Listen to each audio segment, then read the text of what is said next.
এই গয়সরায় কারা মাথায় বাড়ি দিয়েছিল? এই আওয়ামী লীগের লোকজনে। এখন তারা চাইতেছে যে একটা কুরুক্ষেত্র তৈরি করা, যে কোনো রকম কোনো কিছু করলে এই যে যেমন 1 লক্ষ টাকা দেওয়া হইব, যে আমরা তো লুটপাট করে খাইছি, এখন তোমরা যারা পাও নাই তারা ঢাকা মুখে আসো এবং শাহবাগ থেকে টাকার বস্তা এনে রাখছে। যেটি আসলে উদ্বেগজনক চট্টগ্রামের ঘটনা, জানেন যে একজন আইনজীবীকে হত্যা করা হয়েছে, সেখানে ইসকন সম্প্রদায়ের লোকজন যেভাবে আজ অবরোধ করে রেখেছিল আদালত প্রাঙ্গণে, আদালত অঙ্গনের একজন মানুষ হিসেবে আপনি বিষয়টিকে কীভাবে দেখেন? ধন্যবাদ আপনাকে এবং আজকের জেএসটিভির দর্শকবৃন্দ এবং আমার সাথে দুজন বিশিষ্ট আলোচক আছেন, এবং আপনাকে সবাই ধন্যবাদ ও সালাম দিয়ে শুরু করতেছি। এটা অবশ্যই খুব ন্যাক্কারজনক এবং নিন্দনীয় ব্যাপার।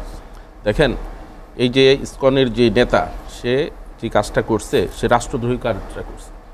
জাতীয় পতাকার উপরে তাদের একটা ধর্মীয় পতাকাটা সে লাগাইতে পারেনি, এটি কিন্তু ওইখান থেকে সূত্রপাত, এবং আরও কিছু সে অন্যায় কাজ করছে, যার পরিপ্রেক্ষিতে সরকার বাধ্য হয়েছে এই মুহূর্তে তাদের যদি আপনি অ্যারেস্ট না করে, এবং বেল দিলেও প্রচুর সমস্যা ছিল, যার কারণে সরকার এটা চিন্তাভাবনা করে দিচ্ছে।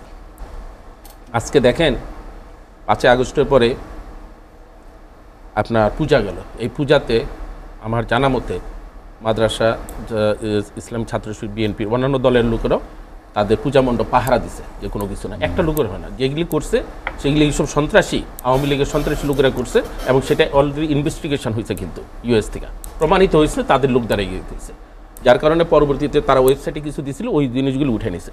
গতকালকেও 2জন না 3জন মুসলমান মারা গেছে ভারতে, একটা পুরাতন মসজিদ, 3জন মারা গেছে। সেই ব্যাপারে আমার রাষ্ট্র কোনো ধরনের প্রতিবাদ করে না। আমরা মুসলমান, আমরা তো মুসলমানের থেকে খারিজ হয়ে গেছে। আমি দেখতেছি কিভাবে আমরা মুসলমান দাবি করি। হাসিনা 16 বছর একটা দিন আমার মহানবী হযরত মুহাম্মদ সাল্লাল্লাহু আলাইহি ওয়াসাল্লামের যেই ধরনের কটূক্তি বিজেপি করছে, করছে, তারা একটা প্রতিবাদ তন্ত্র মুখে করতে পারে, পার্লামেন্টে নিন্দা না প্রকাশ করুক।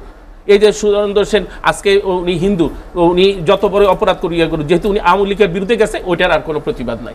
আজকে দেখেন গয়সরায় চোখের সামনে উনার মাথা দিয়ে রক্ত পড়তেছে, ব্লিডিং পড়তেছে, কই আজকে তাদের ইসকন ফিসকন কই? এরা তো একটা প্রতিবাদ জানালেও কোনো কিছু করলো না, তাহলে তাদের ভিতরে মনুষ্যত্ব কোথায়? আর এই গয়সরায় কারা মাথায় বাড়ি দিয়েছিল? এই আওয়ামী লীগের লোকজনে। এখন তারা চাইতেছে যে একটা কুরুক্ষেত্র তৈরি করা, যে কোনো রকম কোনো কিছু করলে এই যে যেমন 1 লক্ষ টাকা দেওয়া হইব, যে আমরা তো লুটপাট করে খাইছি, এখন তোমরা যারা পাও নাই তারা ঢাকা মুখে আসো এবং শাহবাগ থেকে টাকার বস্তা এনে রাখছে। উনি 67,000 কোটি টাকা একবার ছাপাইছিল, 67,000 কোটি টাকা যে ছাপানোর পরে সে মনে করছিল যে এইরকমই মানুষরা আবার ধোকা দিয়াই না, আবার মানুষরা করব। এত সহজ না সব কিছু। এটা বোঝা উচিত যে উনি যা অপকর্ম করে গেছে, উনার নিজের লোকরাই উনারে ঘৃণা করে। তা না হলে আপনার একটা ছোট্ট একটা উদাহরণ দেই। তুর্কির প্রেসিডেন্ট এরদোগান মনে হয় 13 সালে না 12 সালে উনি এই আপনার গেছিল অবকাশ যাপনের জন্য রাশিয়ার একটা ছোট্ট দ্বীপে।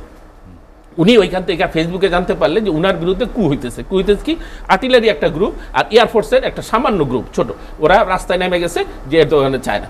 উনি আইসা ফেসবুকের মাধ্যমে, শুধু ফেসবুকে দিয়েছে যে জনগণ তোমরা আমাদের চাও কি চাও না, এটা আমি জানতে চাই। জনগণ রাস্তায় নেমে গেছে, আর সাথে সাথে আমাদের এম্বাসি 7 দিন বন্ধ ছিল, এখান থেকে কিছু এম্বাসির কর্মকর্তা কর্মচারীরা পালাই গেছে, এবং অনেকে সাসপেন্ড হয়েছে, অনেকে রাষ্ট্রদ্রোহিতার কারণে তাদের মৃত্যুদণ্ড হয়েছে। আজকে কই উনার যদি এতই জনপ্রিয়তা, উনি খোঁচায় কেন? কারে খোঁচায়? আমার বাবার দেশ, এই দেশটার আরো অস্থিরতার ভিতরে ফেলানোর জন্য। উনি যা খাওয়ার তো খাইছে, যা নেওয়ার তো রয়েছে, প্রতি বছর তো 73,000 কোটি টাকা পাচার করছে। এখন আপনি কইবেন যে এই সরকার আসার পরে ওই রকম কোনো কিছু। আজকেও আমি এক লোকে বললাম, কয় ভাই তরকারি, আরে মিয়া তরকারি আর বাদ দেন, 3টা কাজ তো হয়েছে। বর্ডার কিলিং বন্ধ হয়েছে, 3টা আমরা ফালাই দিছি, ওরা বর্ডার কিলিং করতে পারে না। ইউনূস সাহেব কইছে, দেখো আমার রাষ্ট্রে তুমি অস্থির হতে না, তোমার 7 সিস্টার অস্থির থাকবে। 2 নাম্বার রেমিটেন্স আসা শুরু হয়েছে, 13 থেকে এখন 22 বিলিয়নে আসছে। আচ্ছা, তারপরে টাকা পাচারটা বন্ধ হয়েছে। তো খারাপ দিকে চলতেছে, ভালোর দিকে তো যাইতেছে, তার সাথে আপনি সহযোগিতা করেন। আমি ভালো হই, অন্য কি হলো খারাপ হলো সেটা দেখেন, আপনি নিজের রেকটিফাই করেন, তাইলে তো আপনি সব কিছু পাবেন। আজকে দেখেন যে এই যে আপনার এই যে একটা ছেলে মারা গেল, একটা আইনজীবী, ইয়াং একটা আইনজীবী, সে ভালো লেখালেখি করতে, আপনি বললেন, এই ছেলেটার কি অপরাধ ছিল? তারা এইভাবে মানুষ পিটায় হত্যা করতেছে, সেই 53 বছর তাদের যে মন মানসিকতা এখনও সেইভাবে তারা চলতেছে। এটা তো খুবই ন্যাক্কারজনক, খুবই দুঃখজনক যে এই ধরনের পরিবেশ এখনও আমাদের বাংলাদেশে বিরাজমান। আমরা কিসের রাজনীতি করব আর কিসের এই দেশের ভালোবাসবো? আমি তো সেই কোনো কিছু দেখতেছি না। আপনি দেখেন এই যে ছাত্রদের যে আন্দোলন, সব কিছুই তত্ত্বাবধায়ক সরকারের উপদেষ্টারা বলছে যে আইসা বসেন, সমাধান করেন। পুলিশ নিজে বলতেছে হ্যাঁ, যে তোমরা অটো চালাও না, অটো যদি ইয়ে হয় তার যাই হোক ওইটা আপনি স্টে অর্ডার করছে চেম্বার জজ আদালত চেম্বার জজ থেকে। তাইলে কিন্তু কথা হইলো যে এরা এত বড় উস্কানি কারা দিতেছে? এই উস্কানিদাতা, এদের ইন্ধনদাতা এবং অর্থদাতা, এগুলি সব কিছু সরকারের বাহির করতে হবে। তা না হলে সরকার মানে টিকে থাকা খুব কঠিন হয়ে যাবে। ইউনুসের পিছে অজস্র ষড়যন্ত্র হইতেছে, ওনারা কিভাবে টানে আসছে। ইউনুস সাহেব কি বলছিল, আমি তো ইচ্ছা করে আসতে চাই নাই, আমার তো জোর করে তোমরা আনছো, আমার সময় দাও, আমি ব্যর্থ হইলে সেটা নিয়ে সমালোচনা করো, দরকার হলে বিচার করতে হলে বিচার করো। এর চেয়ে আর কত বড় উদাহরণ আপনারা চান ইউনুস সাহেবের কাছ থেকে? আমি তো আর এটার কোনো কিছু আগামাথা আমি কোনো পাইতেছি না।